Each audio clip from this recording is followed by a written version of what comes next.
Salut la famille. Profitez de ce moment de détente avec Charm Stories. N'oubliez pas de vous abonner et de partager vos impressions dans la section des commentaires. Et s'il vous plaît, cliquez généreusement sur le bouton « J'aime » car cela compte énormément pour nous. Installez-vous confortablement, détendez-vous et savourez l'histoire qui va suivre. L'air de la salle à manger était empli du parfum des bougies au jasmin et du romarin grillé.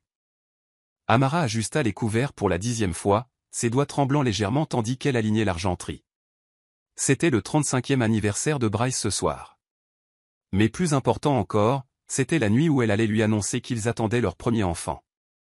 Elle lissa le devant de sa robe bleu marine, le tissu épousant son ventre encore plat, et jeta un coup d'œil à l'horloge.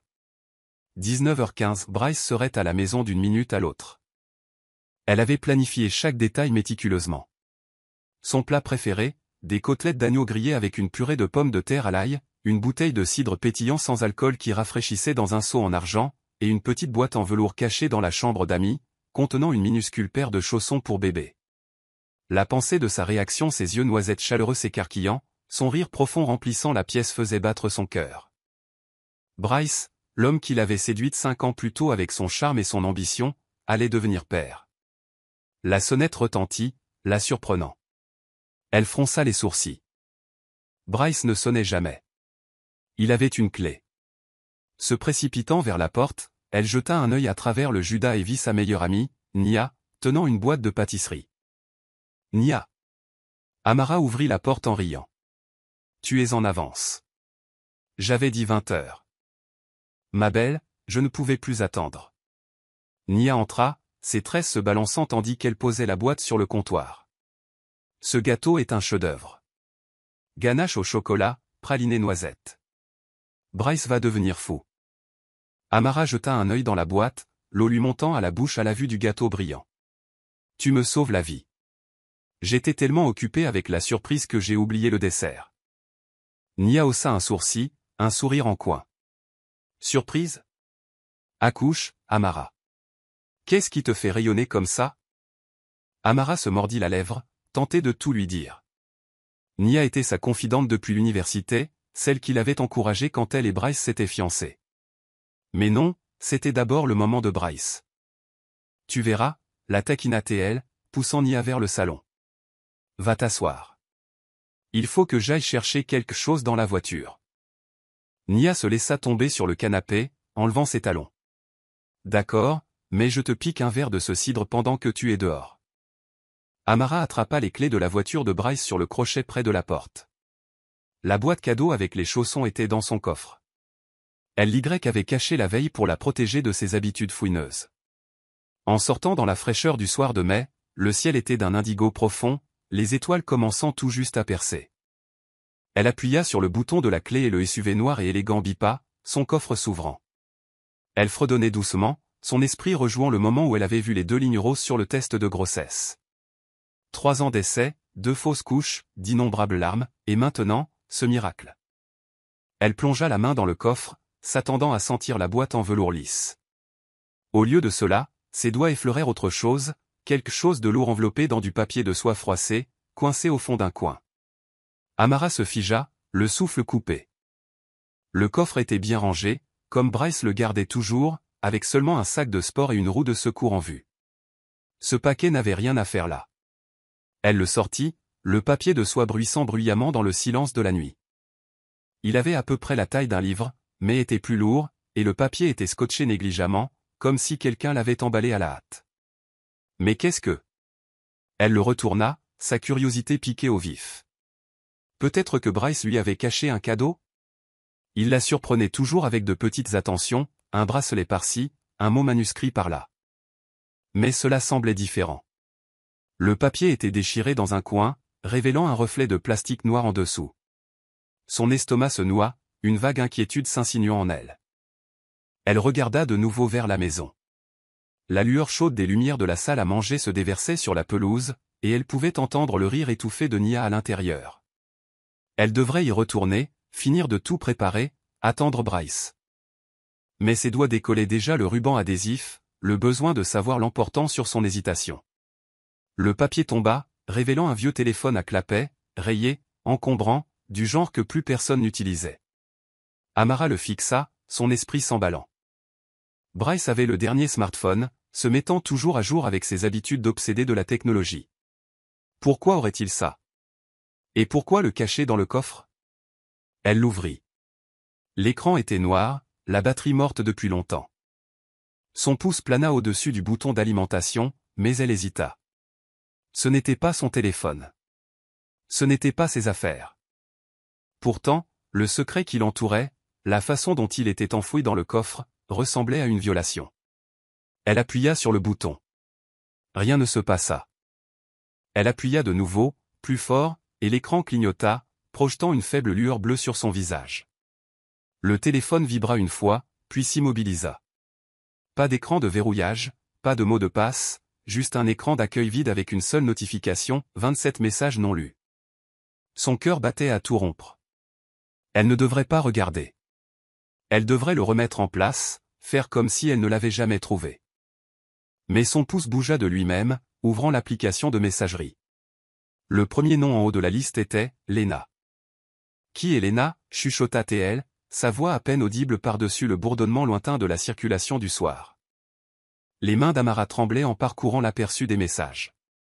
Le plus récent, daté de 3 semaines, disait « Zion n'arrête pas de demander après toi. Quand est-ce que tu viens ?» Zion. Un autre nom qu'elle ne connaissait pas. Sa poitrine se serra, l'air devenant soudain trop rare. Elle jeta un nouveau coup d'œil à la maison, s'attendant à moitié à voir Bryce apparaître sur le seuil, la surprenant en flagrant délit. Mais la rue était calme, le seul son étant le doux bruissement des feuilles dans la brise. Elle ouvrit la conversation complète, ses yeux balayant l'écran. Lena, il y a 3 semaines, Zion n'arrête pas de demander après toi. Quand est-ce que tu viens? Bryce, il y a 3 semaines, bientôt, promis. Le travail a été fou. Comment va-t-il? Lena, il y a 3 semaines, il va bien. Il t'a fait un dessin aujourd'hui, il dit que c'est toi et lui au parc. Bryce, il y a 3 semaines, envoie-le-moi. Il me manque. Les genoux d'Amara fléchirent. Elle s'appuya contre la voiture, le métal froid la ramenant à la réalité tandis que les mots se brouillaient sur l'écran. Il me manque. Qui était Zion? Un enfant. L'enfant de Bryce? La pensée était un couteau, se tordant profondément en elle. Elle fit défiler plus loin, son souffle se coupant à mesure que les messages devenaient plus intimes. Lena, il y a 2 mois, je pense encore à cette nuit à Accra. Tu étais si différent à l'époque. Bryce, il y a 2 mois, ne me fais pas ça, Lena. Tu sais que je ne peux pas revenir en arrière. Accra. Ghana. L'esprit d'Amara revint 3 ans en arrière, lorsque Bryce était parti en voyage d'affaires pour sa start-up. Il était parti 2 mois, l'appelant tous les soirs avec des histoires de réunions et de marchés. Tout cela n'était-il qu'un mensonge? Elle cliqua sur la note vocale en haut de la conversation, marquée comme non lue. Son doigt plana, l'angoisse s'accumulant dans son estomac. Elle appuya sur play. Une voix d'enfant emplit l'air, aiguë et claire. Salut papa. J'ai eu un nouveau camion, et il est rouge. Quand est-ce que tu viens me voir? Tu me manques. Le message se termina par un petit rire, suivi de la voix d'une femme, celle de Lena, disant « Dis au revoir, Zion ». Le garçon gazouilla « Au revoir, papa ». Amara lâcha le téléphone. Il tomba sur le trottoir avec un cliquetis, l'écran toujours allumé. Papa.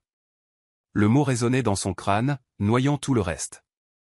Elle posa une main sur son ventre, là où reposait leur enfant à naître, et sentit un sanglot monter dans sa gorge.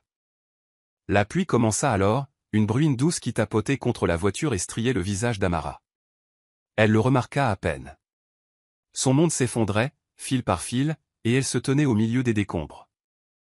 Elle ramassa le téléphone, son écran maintenant moucheté de gouttes de pluie, et se força à continuer. Elle devait savoir.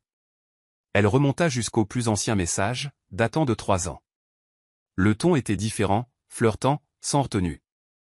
Lena, il y a 3 ans, tu n'étais pas obligée de m'acheter cette robe, tu sais. Bryce, il y a 3 ans, il le fallait. Tu étais trop belle dedans pour dire non. Lena, il y a 3 ans, arrête, tu vas me faire rougir. Quand est-ce que je te revois? Bryce, il y a 3 ans, dès que je suis de retour à Accra, promis. La vue d'Amara se brouilla. Elle se souvenait vivement de ce voyage. Les appels tardifs de Bryce, ses assurances qu'il travaillait dur, qu'il construisait leur avenir. Elle avait été si fière de lui, si confiante. Maintenant, chaque message était une trahison, une brique dans un mur dont elle ignorait l'existence. Elle cliqua sur une photo jointe à l'un des messages. Elle se chargea lentement, pixel par pixel, jusqu'à ce qu'une femme apparaisse à l'écran. Lena. Elle était saisissante, peau foncée, pommette haute, un parapluie rouge la protégeant du soleil. À côté d'elle se tenait un bambin, peut-être 3 ans, avec les yeux de Bryce. Le garçon tenait un camion jouet, son sourire large et franc. Les genoux d'Amara cédèrent. Elle s'effondra sur le trottoir mouillé, le téléphone serré dans sa main. Le garçon, Zion, ressemblait tellement à Bryce. La même fossette sur la joue gauche, la même inclinaison de la tête. Elle porta une main à sa bouche, étouffant un cri. Amara. La voix de Nia traversa le brouillard. Elle se tenait sur le seuil, sa silhouette se découpant sur la lumière chaude. Qu'est-ce que tu fais? Tu vas bien? Amara se releva péniblement, fourrant le téléphone dans sa poche. Ça va, lança-t-elle, sa voix trop aiguë, trop fragile. J'ai juste fait tomber quelque chose. Nia fronça les sourcils, s'avançant sur le porche. Tu es sûr? Tu as l'air d'avoir vu un fantôme. Je vais bien, mentit Amara, forçant un sourire. Rentre à l'intérieur. J'arrive tout de suite. Nia hésita, puis hocha la tête et disparut dans la maison. Amara s'appuya contre la voiture, son esprit une tempête de questions. Qui était Lena? Qui était Zion? Et comment Bryce, son Bryce, avait-il pu lui cacher ça? Amara resta figée, la pluie battant maintenant régulièrement contre la voiture. Le téléphone lui brûlait dans la poche, une bombe à retardement. Elle le ressortit, ses doigts tremblants en ouvrant la conversation la plus récente. Les mots la fixaient, froids et impitoyables. Lena, hier, tu le lui as dit? Zion mérite de connaître sa sœur. Le cœur d'Amara s'arrêta. Sœur. Lena était au courant de la grossesse. Comment? Bryce le lui avait-il dit? La trahison la coupa plus profondément, une nouvelle blessure superposée aux autres. Elle remonta, cherchant désespérément un contexte, son souffle court et saccadé. Lena, il y a une semaine, j'ai vu la photo de l'échographie que tu as envoyée. Elle va être magnifique, Bryce. Bryce, il y a une semaine, oui, elle le sera. Je suis encore en train de voir comment faire. Lena, il y a une semaine, tu ne peux pas continuer à vivre de vie. Ce n'est juste pour aucun de nous. Bryce, il y a une semaine, je sais. J'essaie, Lena. Je le jure. La vision d'Amara se brouilla de larmes. Il avait envoyé à Lena la photo de l'échographie, celle qu'elle lui avait donnée la semaine dernière, les mains tremblantes de joie en lui montrant l'image granuleuse de leur bébé. Il l'avait embrassée alors, lui avait promis le monde. Et pendant tout ce temps, il partageait ce moment avec quelqu'un d'autre. Elle se laissa glisser contre la voiture, la pluie trempant sa robe, ses cheveux, sa peau. Le monde semblait trop petit, trop lourd. Elle voulait crier, entrer et affronter Bryce dès qu'il franchirait la porte. Mais quelque chose la retenait. La peur, peut-être, ou le besoin de comprendre toute l'étendue de ses mensonges. Amara. La voix de Nia était plus vive maintenant, plus proche. Elle traversait la pelouse, ses talons s'enfonçant dans l'herbe mouillée. Qu'est-ce qui se passe? Tu me fais peur. Amara s'essuya le visage, remettant le téléphone dans sa poche. Ça va, dit-elle, mais sa voix se brisa, la trahissant. Nia s'arrêta à quelques pas, plissant les yeux. Tu ne vas pas bien. Tu es sous la pluie, l'air sur le point de t'évanouir. Parle-moi. Amara ouvrit la bouche, mais les mots ne sortaient pas. Comment pouvait-elle expliquer ça? Que l'homme qu'elle aimait, le père de son enfant à naître, avait une autre vie, un autre enfant, une autre femme. Elle secoua la tête, la gorge serrée. J'ai juste besoin d'une minute. Nia s'approcha, sa voix s'adoucissant. Amara, quoi que ce soit, tu n'as pas à traverser ça seule. C'est à propos de Bryce? Il s'est passé quelque chose? La résolution d'Amara s'effondra. Elle sortit le téléphone de sa poche, ses mains tremblant si fort qu'elle faillit le lâcher à nouveau. J'ai trouvé ça, murmura-t-elle. Dans son coffre. Ce n'est pas son téléphone. C'est celui de quelqu'un d'autre. Le front de Nia se plissa tandis qu'elle prenait le téléphone et l'ouvrait. L'écran s'illumina, toujours ouvert sur les messages de Lena. Les yeux de Nia s'écarquillèrent en lisant. Ses lèvres s'entr'ouvrirent sous le choc. Oh mon Dieu, souffla-t-elle. Qui sont Lena et Zion? Je ne sais pas, dit Amara, la voix brisée. Mais Bryce, lui, il sait. Nia leva les yeux, son expression un mélange de colère et de pitié. Il faut que tu lui parles. Avant que ça ne te ronge de l'intérieur. Amara hocha la tête, mais son esprit était ailleurs, rejoignant la voix de l'enfant. Salut, papa. Et les mots de Lena. Tu le lui as dit? Elle ne savait pas ce qui faisait le plus mal, le secret ou le fait que Bryce ait partagé l'existence de leur bébé avec quelqu'un d'autre. Le bruit d'un moteur de voiture brisa le silence. Des phares balayèrent la pelouse alors que la berline de Bryce entrait dans l'allée. Le cœur d'Amara fit un bond. Il était rentré. Nia lui attrapa le bras. Tu n'es pas obligé de faire ça maintenant. Rentre, sèche-toi, réfléchis. Mais Amara secoua la tête, les yeux fixés sur la voiture. Bryce en sortit, sa silhouette grande et familière, sa mallette se balançant tandis qu'il sifflotait un air. Il ne les avait pas encore vus, n'avait pas remarqué la tempête qui se préparait dans l'ombre. Je dois le faire, dit Amara, sa voix stable pour la première fois. J'ai besoin de savoir qui il est vraiment. La pluie avait trempé la robe d'Amara, la collant à sa peau, mais elle sentait à peine le froid. Son monde se rétrécissait, s'effondrant dans l'écran lumineux du téléphone à clapet serré dans sa main. La photo de Lena et du bambin, Zion, était gravée dans son esprit. Les traits saisissants de Lena sous un parapluie rouge, le sourire à fossettes du garçon, ses yeux noisettes, incontestablement ceux de Bryce. Elle retourna au fil des messages, son pouce tremblant en relisant les mots, Zion n'arrête pas de demander après toi. Quand est-ce que tu viens? Qui es-tu, Zion, murmura-t-elle, sa voix absorbée par le clapotis de la pluie. Le visage du garçon la hantait, un miroir de l'homme qu'elle croyait connaître. Elle fit défiler jusqu'à une autre photo, attachée à un message plus ancien. On y voyait Zion, plus jeune, peut-être 2 ans, assis sur un banc de parc avec une paire de minuscules baskets pendant au-dessus du sol. Les baskets étaient rouges, éraflées au bout, et inexplicablement, elles lui brisèrent le cœur. Amara. La voix de Nia était pressante maintenant, perçant le brouillard. Elle se tenait au bord de l'allée, tenant un parapluie, le visage empreint d'inquiétude. Bryce est là. Tu dois rentrer avant qu'il ne te voie comme ça. La tête d'Amara se redressa brusquement. La berline de Bryce tournait au ralenti dans l'allée, ses phares projetant de longues ombres sur la pelouse. Il était toujours dans la voiture, probablement en train de consulter son vrai téléphone, pas cette relique d'une vie secrète. Son estomac se tordit. Comment pouvait-il être assis là, si proche, si inconscient, alors que son monde volait en éclats? Je ne peux pas, dit Amara, la voix rauque. Je ne peux pas lui faire face. Pas encore. Nia traversa la pelouse, ses talons s'enfonçant dans la boue. Elle attrapa le bras d'Amara, sa prise ferme mais douce. Écoute-moi. Tu n'es pas obligé de le confronter maintenant. Mais tu ne peux pas rester là à te noyer sous la pluie.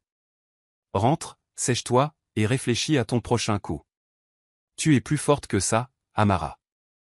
Les yeux d'Amara piquaient, non pas à cause de la pluie mais à cause de la vérité dans les mots de Nia. Elle était forte, elle avait survécu à des fausses couches, des années de doute, le labeur de soutenir les rêves de start-up de Bryce. Mais ça ressemblait à une trahison trop profonde pour y survivre. Pourtant, elle hocha la tête, laissant Nia la guider vers la maison. Alors qu'elles atteignaient le porche, Nia jeta un coup d'œil au téléphone dans la main d'Amara. Qui a-t-il d'autre là-dessus? As-tu vu autre chose? Pire. Amara hésita, puis ouvrit la galerie de photos. Il y avait d'autres photos de Zion, soufflant des bougies d'anniversaire, faisant du tricycle, tenant un dessin au crayon d'une famille en bâton. Sur l'une d'elles, la main d'un homme reposait sur l'épaule de Zion, la manche d'un blazer bleu marine familier. Le blazer de Bryce. Son souffle se coupa. Il y a une note vocale, dit-elle, sa voix à peine audible. Du garçon. Il a appelé Bryce papa. La mâchoire de Nia se crispa. Bon sang, Amara. Depuis combien de temps ça dure? Je ne sais pas, admit Amara. Les messages remontent à 3 ans, à l'époque où il était au Ghana. Les yeux de Nia s'écarquillèrent. Le voyage d'affaires. Celui où il est parti 2 mois. Amara hocha la tête, la gorge serrée. Il m'a dit que c'était pour des réunions d'investisseurs. Mais ces messages, ils sont personnels, intimes. L'expression de Nia s'assombrit. Tu dois garder ce téléphone en lieu sûr. C'est une preuve. Et tu dois décider ce que tu vas faire quand il franchira cette porte. Le regard d'Amara dériva vers la voiture. Bryce sortait maintenant. Sa silhouette grande et confiante, sifflotant en jetant sa mallette sur son épaule. La normalité de la scène, l'audace, lui donnait envie de hurler. Au lieu de cela, elle glissa le téléphone dans sa poche et se prépara. « Je vais jouer le jeu, dit-elle. Pour l'instant. » À l'intérieur, la salle à manger brillait de chaleur, un contraste cruel avec la tempête qui faisait rage dans le cœur d'Amara. Les bougies au jasmin vacillaient, les côtelettes d'agneau étaient parfaitement dressées, et le cidre pétillant scintillait dans son seau. Nia s'affairait, prétendant ajuster les couverts, mais ses yeux ne quittaient pas Amara. « Assieds-toi, » murmura Nia en la poussant vers une chaise. « Tu as l'air sur le point de t'effondrer. » Amara s'enfonça dans le siège, sa robe mouillée collant à ses cuisses. Le téléphone pesait lourd dans sa poche, un secret qu'elle ne pouvait désapprendre. Elle se força à respirer, à se concentrer sur son plan, agir normalement, sourire, attendre. Elle avait besoin de réponses, et confronter Bryce maintenant, avec Nia présente et ses émotions à vif, ne ferait que lui donner l'avantage. La porte d'entrée s'ouvrit, et la voix de Bryce emplit la maison. « Chérie, je suis rentré. Ça sent divinement bon ici. » L'estomac d'Amara se tordit. Cette voix, chaude, enjouée, avait autrefois été son havre de paix. Maintenant, elle sonnait comme un mensonge. Elle arbora un sourire alors que Bryce apparaissait dans l'embrasure de la porte, sa cravate desserrée, son sourire large. « Voilà mes filles, » dit-il en laissant tomber sa mallette et en traversant la pièce. Il embrassa le front d'Amara, puis serra Nia dans une brève étreinte. « Nia, tu n'avais pas à venir jusqu'ici pour mon anniversaire. » Le sourire de Nia était crispé. « Je n'aurais manqué ça pour rien au monde, Bryce. Tu fais pratiquement partie de la famille. » Les doigts d'Amara se crispèrent en poing sous la table. Famille. Le mot avait un goût amer maintenant. Elle observait Bryce tandis qu'il enlevait sa veste, parlant de sa journée, d'une réunion client, d'un embouteillage, comme si de rien n'était. Comment pouvait-il être si parfait, si convaincant? « Ça va, chérie ?» demanda Bryce, ses yeux rencontrant les siens. « Tu es silencieuse. » Son cœur rata un battement. Le savait-il? L'avait-il vu près de la voiture? Elle força sa voix à se stabiliser. Juste fatiguée. Longue journée à préparer ta surprise. Son visage s'illumina. Une surprise? Tu me gâtes déjà. Il tendit la main vers la sienne, mais elle se retira, prétextant ajuster sa serviette. Nia intervint, sa voix faussement enjouée. Attends de voir le gâteau, Bryce. C'est une œuvre d'art. Bryce rit, inconscient de la tension. Vous allez me faire grossir, toutes les deux. Allons manger. Je meurs de faim. Tandis qu'il s'asseyait, l'esprit d'Amara tournait à plein régime. Le téléphone dans sa poche était une bombe à retardement.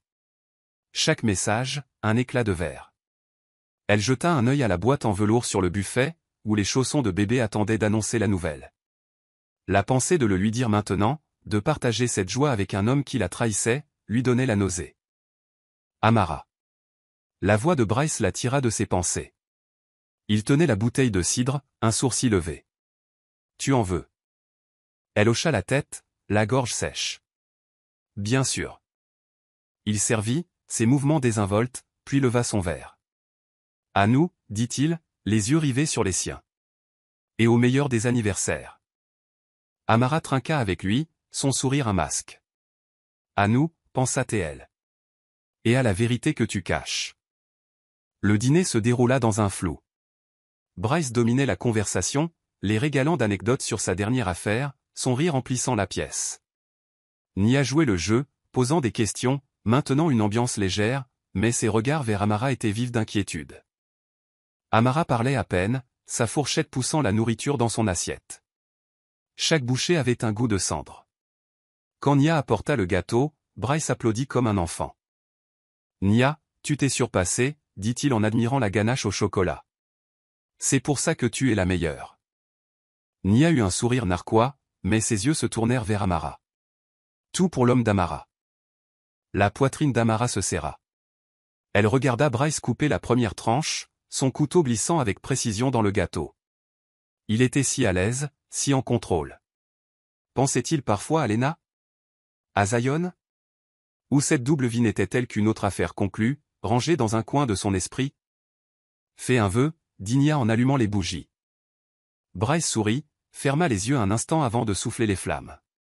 Fais, dit-il en faisant un clin d'œil à Amara. Mais j'ai déjà tout ce dont j'ai besoin juste ici. Les mots furent un coup de poing. Le sourire d'Amara vacilla, et elle se détourna, feignant de siroter son cidre.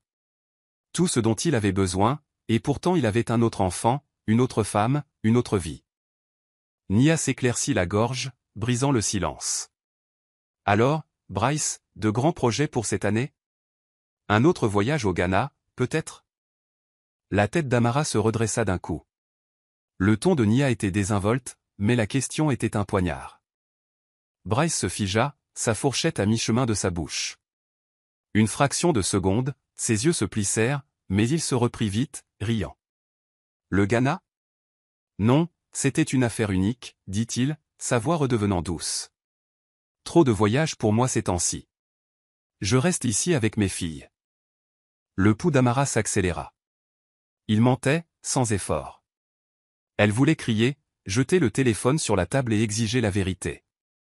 Au lieu de cela, elle se força à hocher la tête, ses doigts s'enfonçant dans ses cuisses. Nia se pencha en avant, son sourire acéré. Vraiment? Je me souviens que tu avais adoré là-bas. Tu disais que ça avait changé ta vie. La mâchoire de Bryce se contracta, mais il gloussa. Oui, eh bien, la vie a beaucoup changé depuis. Il tendit de nouveau la main vers celle d'Amara, la serrant. N'est-ce pas, chérie? Elle se dégagea, se levant brusquement. J'ai besoin d'air, marmonna-t-elle, ignorant le regard alors qu'elle fuyait vers la cuisine. La cuisine était sombre, la seule lumière provenant du lampadaire extérieur. Amara s'appuya contre le comptoir, le souffle court. Le téléphone était un poids dans sa poche, ses secrets l'attirant vers le fond. Elle ne pouvait plus faire semblant, ne pouvait plus supporter une minute de plus des mensonges de Bryce. Mais il lui fallait plus, une preuve, un contexte, quelque chose pour donner un sens à ce chaos. Elle sortit le téléphone, ses mains plus stables maintenant. La batterie était faible, l'écran sombre, mais elle ouvrit à nouveau l'application de messagerie, parcourant les textes plus anciens. L'intimité des mots de Bryce à Lena était un coup au cœur, des surnoms affectueux, des blagues entre eux, des promesses de visite. Un message, daté de 2 ans, la fille Jeannette. Lena, Zion demande pourquoi tu ne vis pas avec nous. Qu'est-ce que je lui dis? Bryce, dis-lui que papa travaille dur pour lui. J'expliquerai quand il sera plus grand. La vision d'Amara se brouilla de larmes. Zion n'était pas juste un secret. C'était un enfant que Bryce élevait activement, du moins à distance. Elle fit défiler plus loin, trouvant une conversation du voyage au Ghana. Lena, tu es sûre qu'elle ne se doute de rien? Bryce, Amara me fait confiance. Elle n'a aucune raison de ne pas le faire. Les mots furent une gifle. Elle avait été si naïve, si aveuglément amoureuse. Elle ouvrit une autre photo, celle-ci de Bryce et Zion sur une plage, le garçon perché sur ses épaules. Le sourire de Bryce était sincère, sans retenue, le même sourire qu'il lui avait offert lorsqu'ils avaient dansé à leur mariage. La porte de la cuisine s'ouvrit et Nia se glissa à l'intérieur, l'air sombre. « Ça va? » Bryce demande où tu es passé. Amara s'essuya les yeux, remettant le téléphone dans sa poche. « Je ne peux pas faire ça, Nia. Il me ment en face, et je reste assise là. » Nia traversa la pièce, baissant la voix. « Je sais, mais tu n'es pas impuissante. Tu as ce téléphone, ces messages. Certain. Découvre tout avant de le confronter. » Amara hocha la tête, sa détermination se raffermissant. Je dois savoir jusqu'où ça va. Il y a plus de choses là-dedans. Je le sens. Nia lui serra l'épaule. Alors fais-le. Mais sois prudente. Il est malin, Amara. S'il t'attrape. Il ne m'attrapera pas, dit Amara, la voix ferme. Pas ce soir. De retour dans la salle à manger, Bryce débarrassait les assiettes en fredonnant. Amara l'observait depuis le seuil, le cœur un enchevêtrement d'amour et de rage. Comment pouvait-il être si normal, si lui-même, alors qu'il avait construit une seconde vie dans son dos? Elle glissa le téléphone dans son sac à main, jurant de creuser plus tard, quand il dormirait. « Tu te sens mieux ?» demanda Bryce, levant les yeux avec un sourire. « Tu m'as inquiété. » Elle força un hochement de tête, la voix tendue. « Juste besoin d'un moment. La journée a été longue. » Il traversa la pièce et la serra dans ses bras. « Tu as trop travaillé pour ça, n'est-ce pas? Ma femme parfaite. » Le mot la piqua, mais elle se blottit contre lui, jouant son rôle. « Tu le vaux bien, mentit-elle, la joue contre sa poitrine. » Son rythme cardiaque était régulier, imperturbable. Se sentait-il jamais coupable? Ou n'était-elle qu'une autre pièce de sa vie soigneusement orchestrée? Nia réapparut, son sac en bandoulière. « Je devrais y aller, dit-elle, son regard croisant celui d'Amara. Profitez bien du reste de la soirée. » Bryce la raccompagna à la porte, bavardant sur le gâteau, le dîner, l'avenir. Amara resta en retrait, l'esprit en ébullition. Le voyage au Ghana, il y a 3 ans, d'une durée de 2 mois, était la clé. Elle se souvenait des appels tardifs, des histoires de Bryce sur les marchés animés et les dîners d'investisseurs. Lena était-elle là, dans sa chambre d'hôtel, pendant qu'Amara attendait à la maison? Quand Bryce revint, il passa un bras autour de sa taille. « Le meilleur anniversaire de tous les temps, dit-il en lui embrassant la tempe. Quelle est ma surprise, hein? Tu me fais languir toute la soirée. » L'estomac d'Amara se noua. Les chaussons de bébé, l'annonce. Elle ne pouvait pas. Pas maintenant. Tu verras, dit-elle, forçant un sourire. Plus tard. Il sourit, inconscient. Tu me tiens en haleine. J'adore ça. Pendant qu'il nettoyait, l'esprit d'Amara tournait. Elle attendrait qu'il dorme, puis éplucherait le téléphone pour chaque détail, chaque message, chaque photo, chaque mensonge. Le voyage au Ghana était le point de départ, et elle suivrait la piste jusqu'à connaître toute la vérité. Pour elle, pour leur enfant à naître, et pour le petit garçon aux yeux de Bryce. La maison était silencieuse, à l'exception du doux bourdonnement du réfrigérateur et du craquement occasionnel du plancher. Amara était assise sur le bord du lit de la chambre d'amis, le téléphone à clapet brillant dans ses mains. Bryce dormait à l'étage, ses ronflements réguliers descendant le couloir, inconscient de la tempête qui se préparait en bas. L'horloge indiquait 1h47, mais le sommeil était un rêve lointain pour Amara. Son cœur battait la chamade alors qu'elle rouvrait la note vocale, celle qu'elle avait évitée depuis ce moment sous la pluie. Elle appuya sur play, se préparant. La voix de l'enfant, celle de Zion, emplit la pièce, claire et innocente. « Salut papa. J'ai eu un nouveau camion, et il est rouge. Quand est-ce que tu viens me voir? Tu me manques. » Un petit rire suivit, puis la voix de Lena, chaude mais fatiguée. « Dis au revoir, Zion. » Le garçon gazouilla, « Au revoir, papa. » Le message se termina, laissant un vide qui engloutit Amara tout entière. « Papa » murmura-t-elle, le mot éteint. Elle le réécouta, encore et encore, chaque répétition creusant la blessure plus profondément. La voix de Zion était si pleine d'amour, si confiante. Savait-il pour elle? Pour le bébé qui grandissait en elle? Ou était-il aussi trompé qu'elle? Elle parcourut les messages, ses yeux brûlants de fatigue et de larmes. Un SMS de Lena, daté d'1 mois, attira son attention. Zion n'arrête pas de te dessiner dans ses images.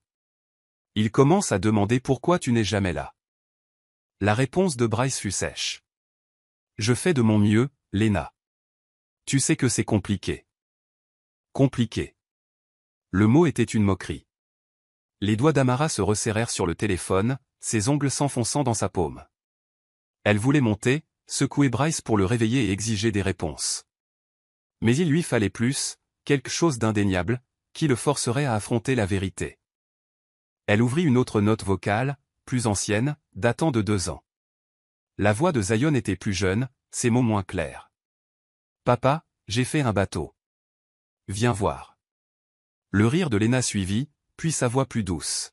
« Il y a travaillé toute la journée, Bryce. Tu serais fier. » La poitrine d'Amara lui faisait mal. Ce n'était pas une aventure, une erreur. C'était une relation, une famille, entretenue pendant des années. Amara? La voix de Bryce, ensommeillait mes proches, la fit sursauter. Le téléphone lui glissa des mains et tomba avec un cliquetis sur le parquet. Elle se précipita pour le ramasser, le cœur battant à tout rompre alors que ses pas lourds descendaient les escaliers. Amara, tu es en bas, appela-t-il de nouveau, sa voix plus claire maintenant. Elle glissa le téléphone sous un oreiller et se leva, lissant sa chemise de nuit. Dans la chambre d'amis, dit-elle, forçant sa voix à rester calme. Je n'arrivais pas à dormir. Bryce apparut dans l'embrasure de la porte, les cheveux en bataille, les yeux mi-clos. Qu'est-ce qui ne va pas, chérie? Il est presque 2 heures. Elle croisa les bras, évitant son regard. Je pensais juste au bébé. C'est beaucoup, tu sais. Son visage s'adoucit, et il s'approcha, tendant la main vers elle. Je sais. Mais on est ensemble là-dedans, non? Toi, moi, et notre petit bout.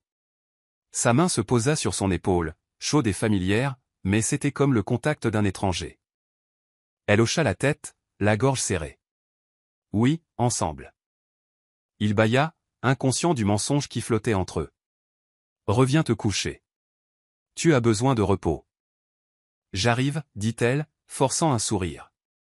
Juste 1 minute. Il hésita, puis l'embrassa sur le front et retourna à l'étage en traînant les pieds. Amara attendit que ses pas s'estompent, puis récupéra le téléphone, sa détermination se durcissant. La voix de Zion, papa, était son carburant maintenant. Elle ne se reposerait pas avant de tout savoir. Le soleil matinal filtrait par les fenêtres de la cuisine, peignant les comptoirs en granit d'or. Amara se tenait devant la cuisinière, retournant des pancakes, le mouvement mécanique. Bryce était assis à l'îlot, parcourant son vrai téléphone sirotant son café et fredonnant. La normalité de la scène était surréaliste, une parodie cruelle de leur vie d'avant. Ça sent délicieusement bon, dit Bryce en levant les yeux avec un sourire. Tu me gâtes ce week-end. Amara força un sourire, ses mains tremblant en servant les pancakes.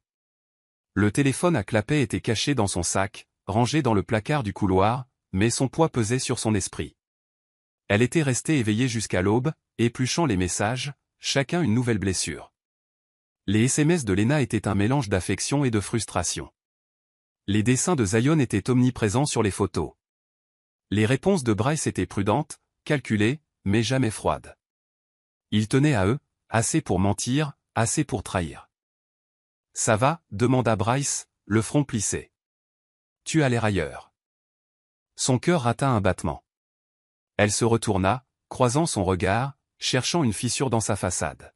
« Juste fatiguée, dit-elle, sa voix stable malgré la tempête intérieure. « Je n'ai pas bien dormi. » Il hocha la tête, son inquiétude s'estompant. « Tu dois te ménager, chérie. Pour le bébé. » Le bébé. Sa main dériva vers son ventre, par réflexe. Leur enfant, son miracle après des années de perte, était maintenant empêtré dans ce pétrin. Elle voulait crier, lui demander comment ils pouvaient mentionner leur bébé tout en cachant un autre. Au lieu de cela, elle glissa une assiette devant lui. « Mange. Tu as cette réunion aujourd'hui, non? » « Ouais, un gros client, dit-il en attaquant son assiette. « Si ce contrat se signe, on est tranquille pour des années. » Elle hocha la tête, l'écoutant à peine. Son esprit était sur le téléphone, sur le message qu'elle avait trouvé à 4 heures du matin, « Lena, j'enverrai l'argent demain. Dis à Zion que je l'aime. » L'argent. Une autre couche de tromperie. Les soutenait-il financièrement? Était-ce pour cela qu'il travaillait toujours tard? La sonnette retentit, la surprenant. Bryce fronça les sourcils, s'essuyant la bouche. Qui est-ce? Il est à peine 9 heures. J'y vais, dit Amara, se précipitant vers la porte avant lui. C'était Nia, le visage grave, une tasse de café à la main comme prétexte pour sa visite. Salut, dit Nia en entrant. Ses yeux se posèrent sur la cuisine, où Bryce mangeait encore. « Tu tiens le coup ?» « À peine, » murmura Amara en fermant la porte. J'ai écouté la note vocale. Le garçon, il appelle Bryce papa. La mâchoire de Nia se crispa. Mon Dieu, Amara, qu'est-ce que tu vas faire? Je ne sais pas, admit Amara, la voix brisée. Mais je ne peux pas continuer à faire comme si de rien n'était. Il est assis là, agissant comme si tout était parfait. Nia jeta un regard à Bryce, puis de nouveau à Amara. Il te faut un plan. Le confronter maintenant, sans tous les faits, pourrait se retourner contre toi. Il est trop doué pour ça. Amara hocha la tête, sa détermination se renforçant. Je rencontre quelqu'un aujourd'hui. Quelqu'un qui peut m'aider. Les yeux de Nia s'écarquillèrent. Une avocate, dit doucement Amara. Je dois connaître mes options. Nia lui serra le bras. Bien. Tu n'es pas seul là-dedans, d'accord? Appelle-moi après. Quand Nia partit, Amara retourna à la cuisine, son masque de nouveau en place. Bryce rinçait son assiette en sifflotant. Nia est matinale, remarqua-t-il. Tout va bien? Oui, mentit Amara, sa voix douce. Elle venait juste prendre des nouvelles. Il sourit, inconscient, et l'embrassa sur la joue. J'y vais. Je t'aime. Je t'aime aussi, dit-elle, les mots comme des cendres dans sa bouche. Alors que la porte se refermait derrière lui, elle s'effondra sur une chaise, son calme s'évanouissant.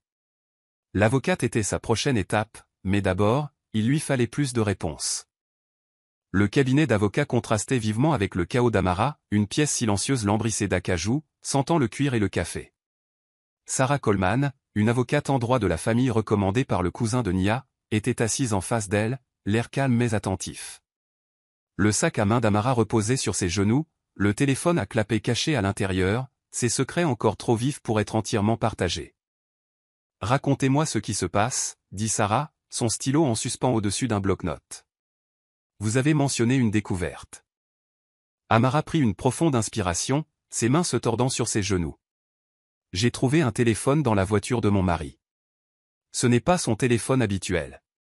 Il contient des messages, des photos, des notes vocales d'une autre femme et d'un enfant, un garçon qui l'appelle papa. » Le stylo de Sarah s'arrêta, son regard s'aiguisant.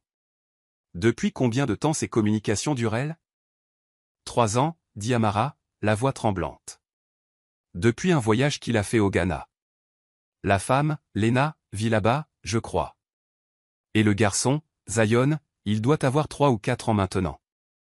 Sarah hocha la tête, prenant des notes.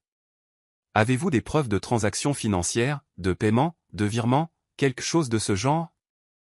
Je n'en ai pas encore trouvé, admit Amara, mais il y a un message où il dit qu'il envoie de l'argent. Je n'ai pas vérifié ses comptes. Je ne sais pas si je peux le faire sans qu'il s'en aperçoive. Sarah se pencha en arrière, son expression mesurée. S'il soutient une autre famille, c'est significatif. Cela pourrait avoir un impact sur toute procédure légale divorce, garde, patrimoine, mais nous avons besoin de preuves concrètes. Relevé bancaire, email, tout ce qui le lie à cette femme et cet enfant. L'estomac d'Amara se tordit. Divorce, garde. Les mots sonnaient comme une condamnation à mort pour la vie qu'elle avait construite. Je ne sais même pas si c'est ce que je veux, dit-elle d'une petite voix. Je veux juste. Je dois comprendre. Comment a-t-il pu faire ça? Le regard de Sarah s'adoucit. Une trahison comme celle-ci est dévastatrice, mais le savoir, c'est le pouvoir. Gardez ce téléphone en lieu sûr, c'est votre moyen de pression, et commencez à tout documenter. Date, heure, ce que vous trouvez. Si vous le confrontez, faites-le de manière stratégique, quand vous serez prête et protégée. Amara hocha la tête, son esprit s'emballant. Et le garçon? S'il est le fils de Bryce, qu'est-ce que ça signifie pour mon bébé? Sarah hésita, choisissant ses mots avec soin. Si la paternité est confirmée, cela pourrait affecter la pension alimentaire, l'héritage, et même les arrangements de garde. Mais n'allons pas trop vite. Concentrez-vous sur la collecte de preuves. Savez-vous où vit cette femme? Pas encore, dit Amara. Mais il y a une photo avec un panneau de rue en arrière-plan. Je vais essayer de la trouver. Sarah haussa un sourcil. soyez prudente. La confronter directement pourrait compliquer les choses sur le plan légal. Mais si vous le faites, enregistrez la conversation, discrètement. Ça pourrait être utile. En quittant le cabinet, la détermination d'Amara s'était raffermie. L'avocate lui avait donné une feuille de route, mais la prochaine étape lui appartenait. Elle devait trouver Lena, pour voir la vérité de ses propres yeux. De retour à la maison, Amara s'assit devant son ordinateur portable, le téléphone à clapet à côté d'elle. Bryce était toujours à sa réunion, lui laissant une fenêtre pour creuser plus profondément. Elle ouvrit la photo de Lena et Zion, zoomant sur l'arrière-plan. Le panneau de rue était partiellement visible, indiquant « OS Ulan ». Une recherche rapide confirma qu'il s'agissait d'Accra, au Ghana, un quartier animé connu pour ses marchés et ses cafés. Son cœur se serra. Le Ghana était à l'autre bout du monde. Comment pourrait-elle confronter Lena là-bas? Mais elle remarqua un autre détail sur la photo, la devanture d'un magasin avec un logo qu'elle reconnut, une chaîne de café ayant des succursales aux États-Unis. Elle consulta le site web de la chaîne et trouva une succursale dans sa ville, à seulement 30 km. Lena pouvait-elle être ici, et non au Ghana? Elle ouvrit l'application de messagerie du téléphone, cherchant des indices. Un SMS récent de Lena mentionnait un parc. Zion a adoré les balançoires de Willow Creek aujourd'hui. Willow Creek était un parc local, à 15 minutes de la maison d'Amara. Son pouce accéléra. Lena n'était pas au Ghana, elle était ici, tout près, vivant une vie parallèle avec le fils de Bryce. La main d'Amara trembla en ouvrant l'application bancaire de Bryce sur son ordinateur. Utilisant son mot de passe qu'elle connaissait depuis des années, une confiance désormais transformée en arme. Elle fit défiler les transactions, le souffle coupé en trouvant un virement récurrent, $2000 par mois à un compte libellé, elle mensa. Lena mensa. Les virements avaient commencé il y a 3 ans, juste après le voyage au Ghana. $2000, chuchota-t-elle, la voix tremblante. C'était assez pour un loyer, les courses, une vie. Bryce n'envoyait pas seulement de l'argent, il finançait une seconde famille. La prise de conscience fut une douleur physique, une trahison plus profonde que les mots. Elle appela Nia, la voix pressante. Nia, j'ai trouvé quelque chose. Bryce envoie de l'argent, des milliers de dollars, sur un compte au nom de Lena. Et elle est ici, en ville. Le hoquet de surprise de Nia fut audible. Ici? Tu es sérieuse? Comment tu sais? Les photos, les messages, ils mentionnent des endroits proches. Je pense que je peux la trouver. La voix de Nia se durcit. Amara, tu dois faire attention. Si elle est dans le coin, c'est plus grave que tu ne le pensais. Et si Bryce était avec elle en ce moment? La pensée ne lui avait pas effleuré l'esprit, et elle la frappa comme une gifle. Je dois savoir, dit Amara. Je vais trouver son adresse. Nia hésita. Promets-moi de m'appeler avant de faire quoi que ce soit. Tu ne réfléchis pas clairement, et je ne veux pas que tu te jettes seul dans ce pétrin. Promis, dit Amara, mais son esprit était déjà à l'étape suivante. Lena était proche, trop proche, et la vérité était à portée de main. Amara passa l'après-midi à assembler les indices. En utilisant le nom de la rue sur la photo et la mention de Willow Creek par Lena, elle cerna un quartier, une banlieue tranquille avec des rues bordées d'arbres et de modestes maisons de ville. Une recherche d'images inversées du café en arrière-plan la mena à un bloc spécifique, et une recherche dans les registres publics pour Elle Mansa lui donna une adresse, 142 OS Ulan, appartement 3B. Son cœur battait la chamade pendant qu'elle conduisait, le téléphone à clapet dans son sac, le GPS de son téléphone la guidant. Le quartier était paisible, avec des enfants jouant dans les jardins et des joggeurs serpentant dans les rues. Cela semblait si ordinaire, si différent du chaos dans son cœur. Elle se gara en face de la maison de ville, un bâtiment beige avec des arbustes bien taillés. Un parapluie rouge était appuyé contre le porche, un écho glaçant de la photo de Lena. Les mains d'Amara se crispèrent sur le volant, sa respiration courte. Que faisait-elle? Confronter Lena pourrait tout gâcher, ou la libérer. Elle jeta un œil à son téléphone, tentait d'appeler Nia, mais s'arrêta. C'était sa vérité à affronter. Elle sortit, les jambes tremblantes, et traversa la rue. La sonnette était un simple carillon, mais appuyer dessus lui donna l'impression d'appuyer sur une gâchette. Des bruits de pas s'approchèrent, et la porte s'ouvrit, révélant une femme, Lena. Elle était encore plus saisissante en personne, ses yeux sombres écarquillés de surprise, ses cheveux relevés en un chignon lâche. Elle portait une simple robe d'été, un camion jouet sous le bras. « Je peux vous aider ?» demanda Lena, son accent doux, son ton prudent. La voix d'Amara se bloqua, mais elle força les mots à sortir.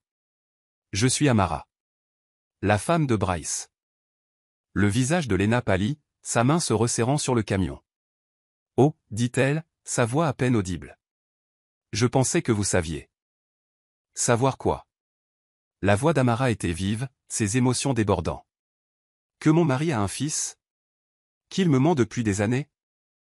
Les yeux de Lena se remplirent de larmes, mais elle recula, faisant un geste vers l'intérieur.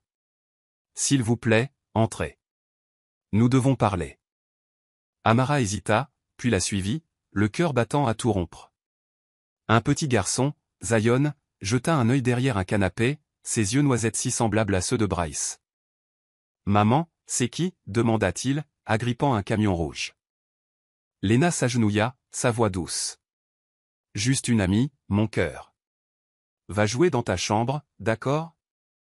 Zion hocha la tête et s'enfuit, laissant Amara et Lena seules. Le salon était confortable, rempli de jouets et de photos, dont une de Bryce et Zion sur le mur. Les genoux d'Amara fléchirent, mais elle resta debout, sa colère la maintenant droite. « Je ne savais pas que vous étiez encore ensemble, » dit Lena, la voix tremblante. « Il m'a dit que vous étiez séparés, qu'il recommençait sa vie. Je le jure, je n'ai jamais voulu. Séparés. » Le rire d'Amara fut amer. « Nous sommes mariés depuis 5 ans, nous projetons d'avoir une famille. Il vous a parlé de notre bébé ?» La main de Lena vola à sa bouche, des larmes coulant sur ses joues. Il a dit que l'échographie était celle de sa nièce. Je n'en avais aucune idée. La vision d'Amara se brouilla, sa colère luttant contre le chagrin. Il nous a menti à toutes les deux. Mais Zion. C'est son fils, n'est-ce pas? Lena hocha la tête, la voix brisée. Oui. Mais je pensais le protéger, lui donner un père qui se souciait de lui. Je ne savais pas que c'était basé sur ça. Amara s'effondra sur le canapé, le poids de tout cela l'écrasant. Lena n'était pas l'ennemi. Elle était une autre victime de la supercherie de Bryce. Mais Zion, avec son sourire innocent, était au cœur de tout cela, et Amara devait décider de la suite. L'air dans le salon de Lena était lourd de tension. Le léger parfum de lavande du désodorisant ne parvenait pas à masquer le poids du moment. Amara se tenait raide, les bras croisés, les yeux fixés sur Lena, qui était assise au bord d'un canapé bleu usé, tordant ses mains sur ses genoux. Le parapluie rouge de la photo était appuyé contre le mur, témoin silencieux de l'effondrement des mensonges de Bryce. Des jouets étaient éparpillés sur le sol, un camion rouge, un éléphant en peluche, un puzzle à moitié terminé chacun rappelant Zion, le garçon qui appelait Bryce, papa. La voix de Lena tremblait tandis qu'elle parlait, ses yeux sombres remplis de larmes. « Je vous jure, Amara, je pensais que vous saviez. Bryce m'a dit que vous étiez séparés, que votre mariage était terminé. Je n'aurais jamais. » Séparés? La voix d'Amara était tranchante, coupant les mots de Lena comme une lame. « Nous sommes mariés depuis 5 ans. Nous attendons un enfant. Vous a-t-il dit cela? Vous a-t-il montré l'échographie? » La main de Lena vola à sa bouche, un sanglot s'échappant. Il a dit que c'était sa nièce. Je n'avais aucune idée que vous étiez enceinte. Je pensais, elle s'interrompit, secouant la tête, je pensais que je construisais quelque chose de réel avec lui. Le rire d'Amara fut amer, creux. Réel? Il nous a menti à toutes les deux, Lena. Vous, moi, Zion. Rien de tout ça n'est réel pour lui. Nous ne sommes que des pièces qu'il déplace pour garder sa vie parfaite. Lena s'essuya les yeux, sa voix à peine audible. Je suis tellement désolé. Je n'ai jamais voulu faire de mal à personne. J'ai rencontré Bryce à Accra il y a 3 ans. Il était charmant, gentil. Il disait qu'il recommençait à zéro, que sa vie aux États-Unis était derrière lui. Quand je suis tombée enceinte, il a promis de prendre soin de nous. Les genoux d'Amara fléchirent, et elle s'enfonça dans un fauteuil, le poids des mots de Lena l'écrasant. 3 ans, murmura-t-elle. Il était avec moi à ce moment-là, m'appelant tous les soirs du Ghana, me parlant de ses réunions d'affaires. Et pendant tout ce temps, il était avec vous. Lena hocha la tête, le visage marqué par la culpabilité. Je ne savais pas. Il venait nous voir tous les quelques mois, restait une semaine ou deux. Il jouait avec Zion, apportait des cadeaux, envoyait de l'argent. Je pensais qu'il essayait de faire en sorte que ça marche, malgré la distance. L'argent, dit Amara, sa voix se durcissant. J'ai trouvé les virements. 2000 $ par mois. Il finançait votre vie tout en mentant sur la mienne. Les yeux de Lena s'écarquillèrent. Vous avez vérifié ses comptes? Il le fallait, rétorqua Amara. J'ai trouvé le téléphone, les messages, les photos. J'ai entendu la voix de Zion, l'appelant papa. Que étais-je censé faire? Prétendre que ça n'arrivait pas? Lena tressaillit, les mains tremblantes. Je ne sais pas quoi dire. Je pensais protéger Zion, lui donner un père. Mais maintenant. J'ai été si stupide. La colère d'Amara vacilla, remplacée par une pitié grandissante. Lena n'était pas la méchante. Elle était une autre victime, prise dans la toile de mensonges de Bryce. Mais la vérité n'apaisait pas la douleur. Elle ne faisait que l'alourdir. Qu'est-ce que Zion sait? Demanda Amara, sa voix plus douce maintenant. Sait-il pour moi? Pour mon bébé? Lena secoua la tête. Il sait que Bryce a une autre vie, mais pas les détails. Il est trop jeune pour comprendre.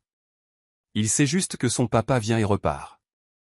La main d'Amara se posa sur son ventre, par réflexe. Son bébé, son miracle après des années de perte, était maintenant lié à ce désordre, frère ou sœur d'un garçon qu'elle n'avait jamais rencontré. La pensée était un couteau, se tordant profondément. Une petite voix brisa le silence. Maman? Zion jeta un œil depuis un couloir, ses yeux noisettes grands ouverts, agrippant son camion rouge. Pourquoi la dame est triste? Le souffle d'Amara se coupa. Zion ressemblait encore plus à Bryce en personne. La même fossette, la même inclinaison curieuse de la tête. Son cœur se serra, déchiré entre l'amour pour l'enfant qu'elle portait et le chagrin pour ce garçon, pris dans la même trahison. Lena força un sourire, s'agenouillant à ses côtés. Elle est juste fatiguée, mon cœur. Retourne dans ta chambre, d'accord? Je viendrai te border bientôt. Zion hésita, ses yeux se posant sur Amara. D'accord, dit-il, puis il s'éloigna en courant, les roues de son camion grinçant. Amara le regarda partir, la gorge serrée. Il est magnifique, dit-elle, la voix brisée. Il ne mérite pas ça. Aucun de nous ne le mérite, dit doucement Lena. Qu'est-ce qui va se passer maintenant? Amara n'avait pas de réponse. Elle se leva, les jambes tremblantes, la pièce tournant autour d'elle. J'ai besoin de temps, dit-elle. Mais Bryce. Il va devoir répondre de tout ça. Lena hocha la tête, des larmes coulant sur son visage. Je vous aiderai, si vous le voulez. Tout ce dont vous avez besoin pour arranger les choses. Amara croisa son regard, ne voyant pas une ennemie mais un miroir de sa propre douleur. Je vous tiendrai au courant, dit-elle, puis elle se tourna et partit, le poids de la vérité plus lourd que jamais. Amara conduisait sans but. La ville défilait en flou derrière ses vitres. La confrontation avec Lena se rejouait dans son esprit. Les larmes de Lena, les yeux innocents de Zion, le camion rouge qui liait tout cela. Elle s'attendait à ressentir de la rage, à déchaîner la tempête en elle. Mais au lieu de cela, elle se sentait vide, comme si la vérité avait creusé son être et n'avait rien laissé derrière. Son téléphone vibra, le nom de Nia clignotant sur l'écran. Elle se gara sur le parking d'une station-service, les mains tremblantes en répondant. Nia, dit-elle, la voix rauque. Je l'ai vue, Lena. Elle n'est pas ce que je pensais. Oh mon Dieu, Amara, dit Nia, la voix pressante. Tu es allé chez elle? Seule? Tu vas bien? Je ne sais pas, admit Amara, les larmes coulant. Elle ne savait pas pour moi, Nia. Bryce lui a dit que nous étions séparés. Elle pensait construire une famille avec lui. Le silence de Nia fut lourd. Puis elle jura à voix basse. Ce salaud. Il vous a manipulé toutes les deux. Et le gamin? Zion? La voix d'Amara se brisa. C'est le fils de Bryce. Il lui ressemble comme deux gouttes d'eau. Il est si heureux, Nia. Il ne sait pas que son père est un menteur. La voix de Nia s'adoucit. Amara, je suis tellement désolé. Qu'est-ce que Lena a dit? Va-t-elle le confronter? Elle a proposé de m'aider, dit Amara en s'essuyant les yeux. Elle est aussi blessée que moi. Elle pensait protéger Zion, lui donner un père. Mais maintenant, elle sait que tout était un mensonge. Nia expira brusquement. C'est un vrai bazar. Quelle est ta prochaine étape? Tu ne peux pas retourner dans cette maison et faire comme si de rien n'était. Je ne sais pas, dit Amara d'une petite voix. J'ai besoin de réfléchir. Je dois trouver comment affronter Bryce sans me perdre. Le ton de Nia devint ferme. Tu ne vas pas te perdre. Tu es plus forte que ça, Amara. Tu as des preuves, le téléphone, les messages, l'histoire de Lena. Certain. Mais ne le fais pas seul. Viens chez moi ce soir. On élaborera un plan. Amara hocha la tête, bien que Nia ne puisse la voir.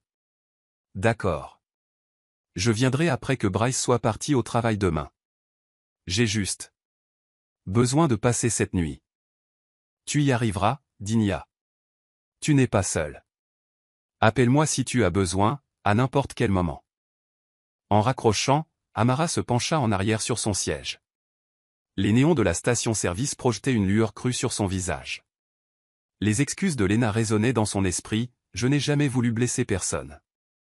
Mais le mal était fait, et c'était à Amara de ramasser les morceaux. De retour à la maison était sombre. La voiture de Bryce toujours absente. Il avait envoyé un texto plus tôt, disant qu'il serait en retard, une autre réunion client. Amara ne le croyait plus.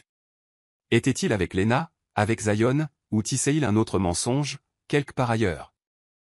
Elle s'assit sur le canapé, le téléphone à clapet entre les mains. Son écran sombre, une fenêtre sur l'autre vie de Bryce. Elle regarda de nouveau les photos, son cœur se serrant au sourire de Zion. Sur l'une d'elles, il tenait un dessin au crayon d'une famille en bâton, lui, Lena, et un grand homme avec le blazer bleu marine de Bryce. L'innocence de la scène était un coup de poing. Zion ne savait pas que son père était un imposteur, ne savait pas que son monde était bâti sur la tromperie.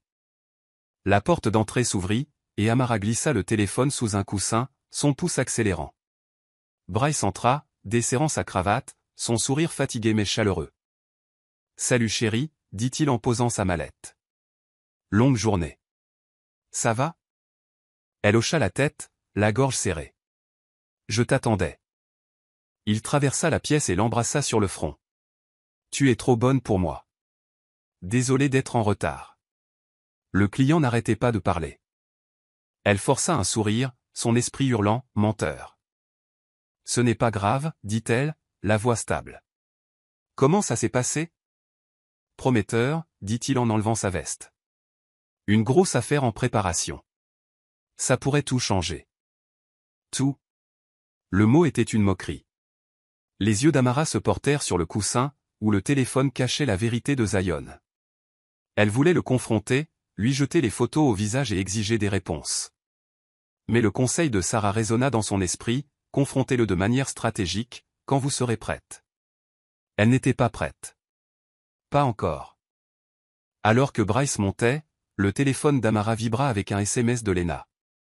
Je suis tellement désolé, Amara. Si tu as besoin de parler, je suis là. Zion ne sait encore rien, mais je lui dirai la vérité au bon moment. Les doigts d'Amara planèrent sur l'écran, tentaient de répondre. Mais que pouvait-elle dire? La vérité de Zion était maintenant sa vérité, une blessure partagée qui la liait à Lena d'une manière qu'elle n'aurait jamais imaginée. Elle glissa le téléphone dans sa poche, sa détermination se raffermissant. Demain, elle irait chez Nia, élaborerait un plan et se préparerait à affronter Bryce. Mais ce soir, elle garderait l'innocence de Zion dans son cœur, un rappel de la raison pour laquelle elle devait continuer. Amara ne dormit pas. Elle était allongée à côté de Bryce, sa respiration régulière contrastant cruellement avec le chaos dans son esprit. La voix de Zion, « Salut, papa », tournait en boucle dans sa tête, mêlée aux larmes de Lena et aux mensonges de Bryce.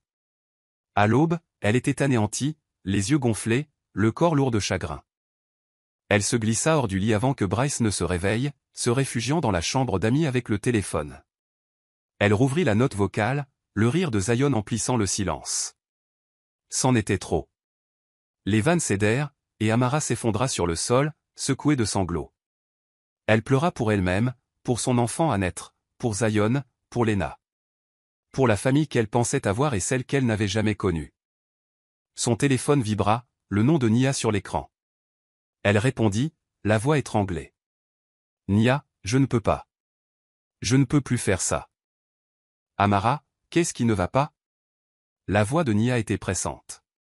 Où es-tu? À la maison, dit Amara, ses mots entrecoupés de sanglots. J'ai vu Zion, Nia. C'est juste un petit garçon, et Bryce. C'est son père. Comment a-t-il pu nous faire ça?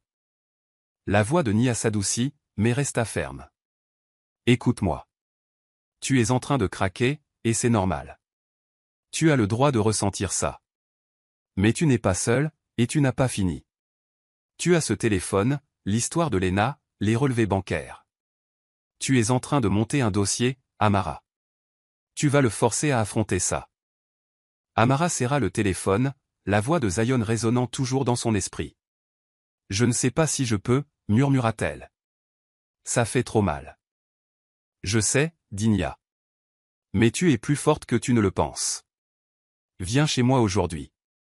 On passera tout en revue, chaque message, chaque photo. On trouvera comment le confronter quand tu seras prête. Mais tu ne peux pas rester dans cette maison à faire semblant. Amara hocha la tête, bien que Nia ne puisse la voir. D'accord. Je viendrai après son départ. Bien, dit Nia. Et Amara, tu ne te bats pas seulement pour toi. Tu te bats pour ton bébé, et pour Zion. Il mérite la vérité. Ce mot la frappa de plein fouet, la tirant du bord du gouffre.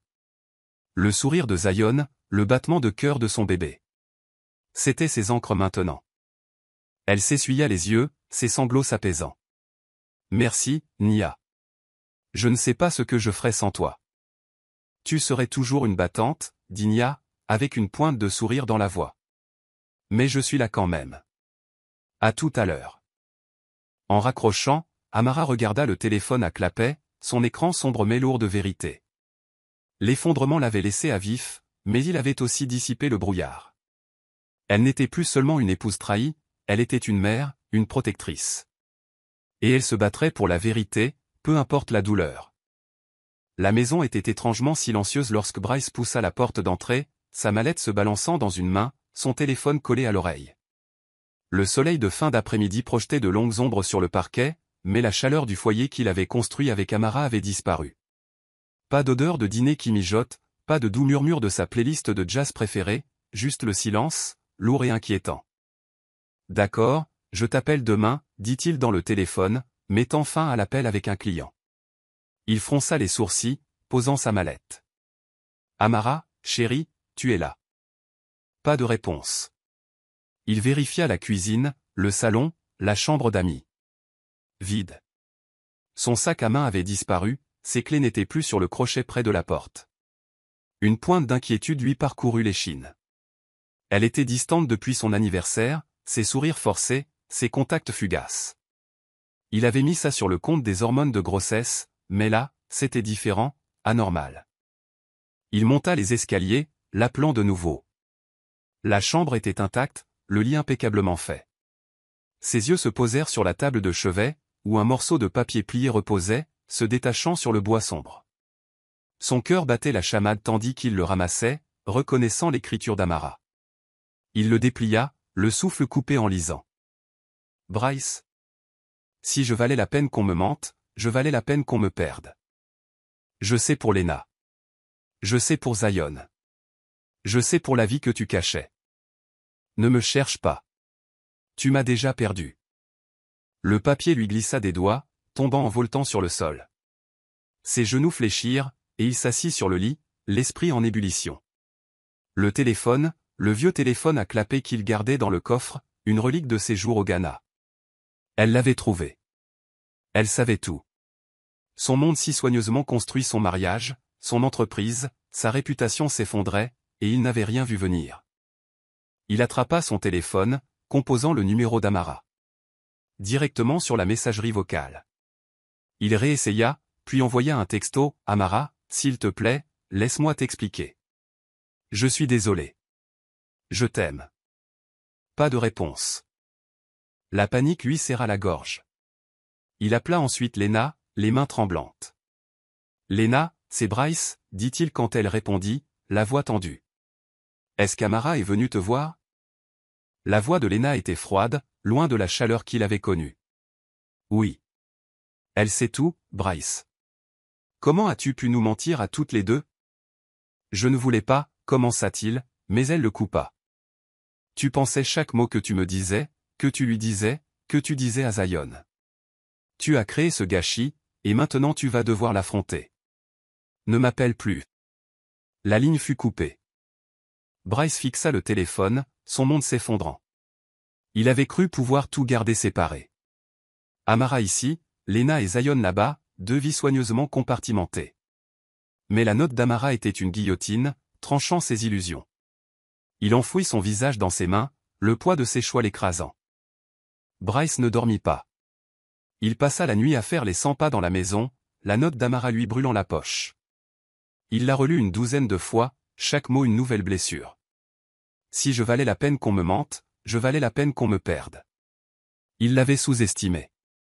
Avait supposé que sa confiance était inébranlable. Maintenant, elle était partie, et la vie qu'il avait bâtie s'effilochait. Le matin, il était dévasté, les yeux injectés de sang, sa chemise froissée. Il appela de nouveau Amara. Messagerie vocale. Il essaya Nia, espérant qu'elle saurait où était Amara, mais sa réponse fut un texto sec, « Laisse-la tranquille, Bryce. Tu as fait assez de mal. » Désespéré, il se rendit chez la mère d'Amara, un petit pavillon à 50 km de là. Il avait toujours apprécié sa mère, Clara, qui l'avait accueilli à bras ouverts. Mais quand Clara ouvrit la porte, son visage était de pierre. « Clara, s'il vous plaît, dit Bryce, la voix rauque. Amara est-elle ici? J'ai besoin de lui parler. » Les yeux de Clara se plissèrent, ses bras croisés. « Vous avez un sacré culot de vous montrer ici après ce que vous avez fait. Un enfant secret, Bryce? Une autre femme? Comment osez-vous? » Bryce tressaillit, levant les mains en signe de reddition. « Je sais que j'ai tout gâché. Je le sais. Mais je l'aime.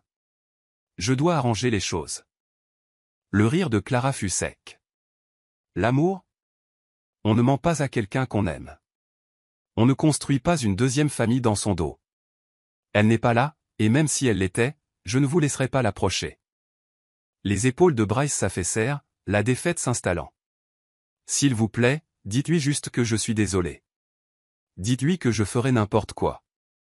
L'expression de Clara s'adoucit, mais à peine. Si vous voulez faire quelque chose, commencez par la vérité. Dites-lui tout, plus de mensonges. Et ensuite, laissez-la tranquille. Elle mérite mieux que ça. Alors que Clara fermait la porte, Bryce resta sur le porche, le poids de ses mots s'enfonçant en lui. La vérité. Il l'avait évité pendant des années, mais c'était maintenant sa seule issue, s'il y en avait une. Les rumeurs se répandirent comme une traînée de poudre. Le lundi, le téléphone de Bryce bourdonnait de messages, non pas d'Amara, mais d'amis, de collègues, d'investisseurs. Quelqu'un avait fait fuiter l'histoire, bien qu'il ne sache pas qui. Une publication énigmatique sur X-Red, un entrepreneur local pris dans un scandale de double vie. Épouse et famille secrète démasquée. Les commentaires étaient brutaux, spéculant sur son entreprise, son mariage, son caractère. Au bureau, son équipe était en plein chaos. Son plus gros client, une entreprise de technologie, se retira de l'affaire sur laquelle il misait tout. Nous ne pouvons pas nous permettre le risque de relations publiques, déclara le PDG lors d'un appel tendu. Votre vie personnelle est un passif maintenant. Bryce tenta de sauver les meubles, la voix tendue. C'est un malentendu. Mon entreprise est solide. Donnez-moi une chance de... Il ne s'agit pas des chiffres, Bryce, le coupa le PDG. Il s'agit de confiance. Sa directrice financière convoqua une réunion d'urgence. Le conseil d'administration panique, dit-elle, d'un ton sec. Les investisseurs retirent leurs fonds. Nous avons besoin d'une déclaration, Bryce. Quelque chose pour arrêter l'hémorragie. Bryce était assis à la table de conférence, la tête entre les mains. Qu'est-ce que je dis? Que j'ai ruiné mon mariage? Que j'ai un gamin dont personne ne connaissait l'existence? Les yeux de la directrice financière s'adoucirent, mais sa voix resta ferme. Vous dites que vous vous retirez, que vous prenez du temps pour des raisons personnelles afin de gérer la situation. Vous vous excusez, vous restez à l'écart des projecteurs, et vous nous laissez gérer le reste. Sinon, cette entreprise coulera avec vous. Il hocha la tête, hébété. Ce soir-là, il publia un communiqué de presse vague. Je prends un congé pour me concentrer sur des questions personnelles. Je regrette toute détresse causée et je m'engage à réparer mes torts. Internet le déchiqueta, qualifiant sa déclaration de lâche, mais Bryce s'en fichait. Tout ce qu'il voulait, c'était le pardon d'Amara, et cela semblait plus loin que jamais. Amara se tenait dans le salon de sa mère, la lumière du soleil filtrant à travers les rideaux de dentelle. La maison de Clara était un sanctuaire, confortable, rempli de photos de famille, sentant le pain frais. Les sacs d'Amara étaient empilés dans un coin, un déménagement temporaire jusqu'à ce qu'elle puisse trouver son propre appartement. Sa main reposait sur son ventre, maintenant légèrement arrondi, un rappel de l'avenir qu'elle construisait seule. Elle avait passé des semaines à se reconstruire, morceau par morceau.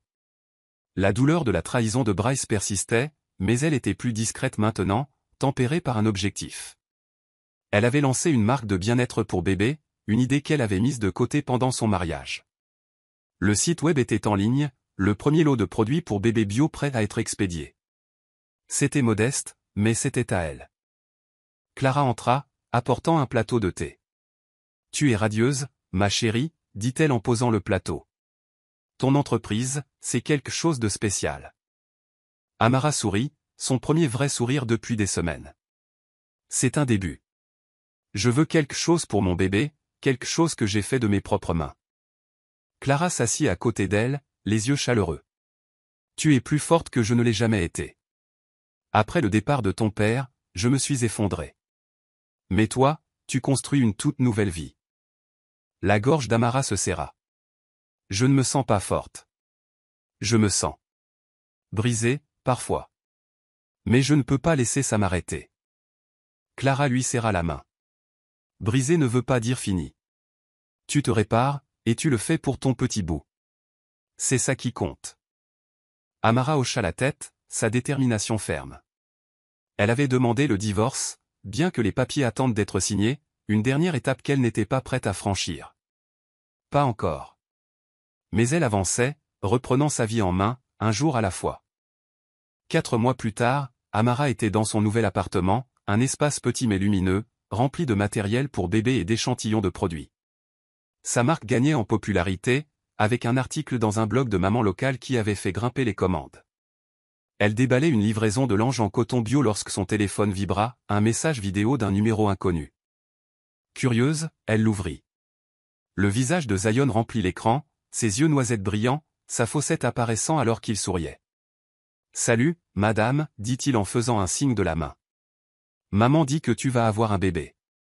Je pourrais rencontrer ma sœur? Je partagerai mon camion. » La vidéo se termina avec la voix douce de Lena. « Dis au revoir, Zion. » Zion gloussa.